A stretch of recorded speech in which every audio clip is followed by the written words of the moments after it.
पहले चरण के चुनाव में बड़ी धांधली का खुलासा, सबूत के साथ सीधे मैदान में उतरे राहुल गांधी। वोटिंग के अगले दिन ही हैक की गई ईवीएम, मोदी साहब पर लगेगा बैन, दोबारा होंगे चुनाव। सुप्रीम कोर्ट से एक्शन से भाजपा में हाहाकार। जी हां, 10 राज्यों के उपचुनाव और झारखंड विधानसभा चुनाव में भयंकर धांधली का खुलासा हो गया है। कांग्रेस अध्यक्ष ने एक एक सबूत दिखाकर भारतीय जनता पार्टी को हिला के रख दिया है। चुनाव आयोग के तो होश उड़ गए हैं और वह कथित तौर पर मुंह छिपाने को मजबूर हो गया है। और अब वो हो गया है जिसकी उम्मीद किसी ने नहीं की थी, क्योंकि अभी तक कांग्रेस मोदी साहब पर सीधे एक्शन लेने से बच रही थी, लेकिन राहुल गांधी ने अब डायरेक्ट मोदी साहब पर कार्रवाई कर दी है। हर तरफ से चुनाव आयोग की धज्जियां उड़ाई जा रही हैं। कांग्रेस के दिग्गज ने जो सबसे बड़ा खुलासा किया है, उसने मोदी साहब से लेकर आरएसएस तक खलबली मचाकर रख दी है। अब आप भी जान लीजिए कि इतना भयानक आरोप है कि चुनाव के अगले ही दिन ईवीएम हैक कर दी गई। बकायदा 15 लोगों की टीम हैक करने आई थी और कांग्रेस प्रदेश अध्यक्ष ने तो सबूत के साथ वीडियो भी जारी कर दिया है। और नहले पर दहला तो राहुल गांधी ने चल दिया है। देश के पीएम मोदी और गृह मंत्री अमित शाह पर बैन पर फैसला आने वाला है। पूरी खबर आपको विस्तार से सबूत के साथ दिखाएंगे, इसीलिए बिना एक सेकंड पलक झपकाए हमारे साथ अंत तक बने रहें, इत्मीनान से खबर को देखते रहें। तो सबसे पहले खबर आप ये देखिए, वोटिंग के अगले दिन ईवीएम की गई हैक, उदयभान का सनसनीखेज दावा। अब कोई इतना बड़ा दावा तो हवा में करेगा नहीं। कांग्रेस के दिग्गज नेता ने प्रदेश अध्यक्ष उदयभान ने अपने निर्वाचन क्षेत्र होडल में कार्यकर्ताओं के सम्मेलन को संबोधित करते हुए कहा कि वोटिंग के बाद हरियाणा कांग्रेस के प्रभारी दीपक बाबरिया पूर्व मुख्यमंत्री भूपेंद्र सिंह हुड्डा से मिलने पहुंचे थे और इस दौरान उन्होंने बताया था कि बाहर से 15 लोगों की एक टीम ईवीएम को हैक करने पहुंची है। अगर आप कुछ कर सकते हो तो कर लो। इसके अगले दिन यानी कि बाहर से आई टीम ने अपना काम पूरा कर लिया, जिसके बाद 7 अक्टूबर को मुख्यमंत्री नायब सैनी ने मीडिया के सामने आकर कहते हैं कि हमारी सब तरह की व्यवस्थाएं हो चुकी हैं, अब हम तीसरी बार सरकार बनाने जा रहे हैं। नतीजे के बाद कांग्रेसी फिर से ईवीएम का रोना रोएंगे। इतना ही नहीं, उदयभान ने मंच से उन सीटों के नाम भी गिनाए जहां पर उनके मुताबिक ईवीएम के जरिए धांधली को अंजाम दिया गया। कांग्रेस अध्यक्ष ने दावा किया कि ये सूचना उन्हें बीजेपी के किसी अंदर के व्यक्ति ने दी, जिसका वो नाम सार्वजनिक नहीं कर सकते, क्योंकि इससे उसका जीवन खतरे में पड़ जाएगा। अब इतने बड़े आरोप के बावजूद अब तक इलेक्शन कमीशन चुप्पी साधे बैठा है। सीईसी राजीव कुमार भी कुछ नहीं बोल रहे हैं।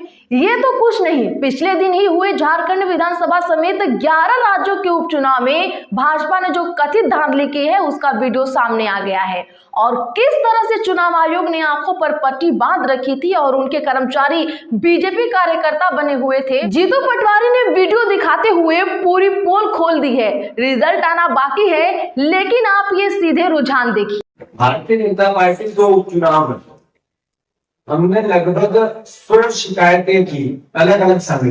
कर्मचारियों का दुरुपयोग तुम करो, गुंडे भारतीय जनता पार्टी के, वो आदिवासियों को गोलियां चला दी, दलितों को 37 गांव में जाटवों को पिटा गया अलग अलग।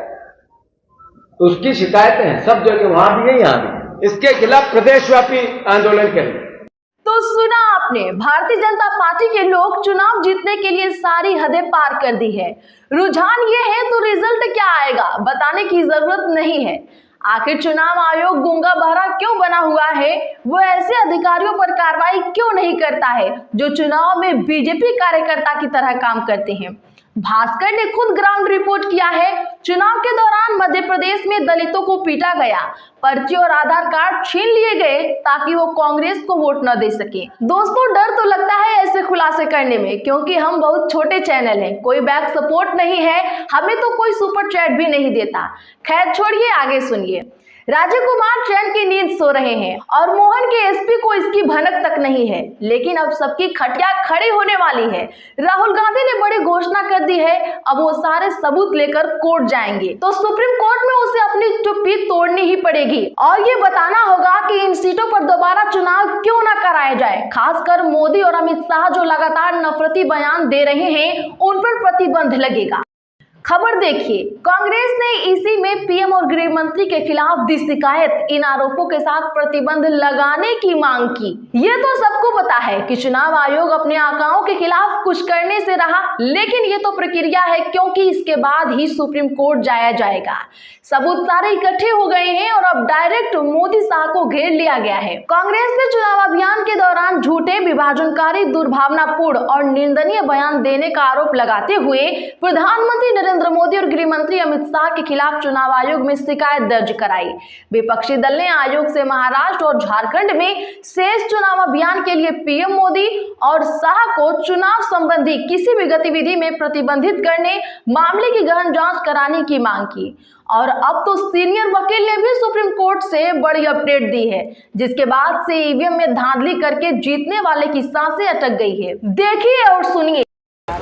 सुप्रीम कोर्ट इसमें आदेश कर दे, जिस तरह से बाहर के मुल्कों की सुप्रीम कोर्ट ने आदेश कर दिया कि जिस भी इलेक्शन में थोड़ा सा भी गड़बड़ के चांस हैं, थोड़ी सी भी नॉन ट्रांसपेरेंसी है, थोड़ा सा भी लोगों को ये नहीं पता चलता कि वोट मैंने दिया किसको, गया किसको, अगर थोड़ी सी भी उसमें इस तरह का शंका है तो ईवीएम से इलेक्शन नहीं होगा। बाहर के देशों ने ऐसे कर दिया, वहाँ की कोर्टों ने। हम उम्मीद करते हैं इस देश की सुप्रीम कोर्ट भी समझे और एक्टिव हो, जो कि अभी इस देश को लग रहा है जितना सुप्रीम कोर्ट को एक्टिव होना चाहिए, इस देश की सुप्रीम कोर्ट उतनी एक्टिव नहीं है। और सुप्रीम कोर्ट को जितनी बड़ी जिम्मेवारी है इस देश के लोगों के फंडामेंटल राइट बचाने के लिए, फ्री एंड फेयर इलेक्शन कराने के लिए, उनको ज़्यादा भरोसा नहीं करना चाहिए इस वक्त। देश की आवाज़ और सारा माहौल को समझ के उनको immediate day to day, even दिन रात बैठ के सुप्रीम कोर्ट को हियरिंग करके और इस पे इमीडिएट फैसला सुनाने की जरूरत है। सुओ मोटो एक्शन लेने की भी जरूरत पड़े तो वो लेना चाहिए। आधे से ज्यादा आबादी नहीं चाहती कि इलेक्ट्रॉनिक वोटिंग मशीन से चुनाव हो, लेकिन इसके बावजूद चुनाव आयोग की न जाने क्या मजबूरी है कि उसे इसी से चुनाव कराना है, जबकि अमेरिका जैसा सुपर पावर भी बैलेट से इलेक्शन कराता है। यहाँ तक कि 2014 से पहले मोदी जी खुद इसके विरोध में थे, लेकिन अब कांग्रेस सबूत दे देकर परेशान हो गई है। लेकिन राजीव कुमार के तो कान पर जू तक नहीं रेंग रही। दोस्तों, आप सुपर चैट दें या ना दें, हमारे रिसर्च के लिए वीडियो को लाइक शेयर ज्यादा से ज्यादा जरूर करें और चैनल पर नए हो तो चैनल सब्सक्राइब करना ना भूलें।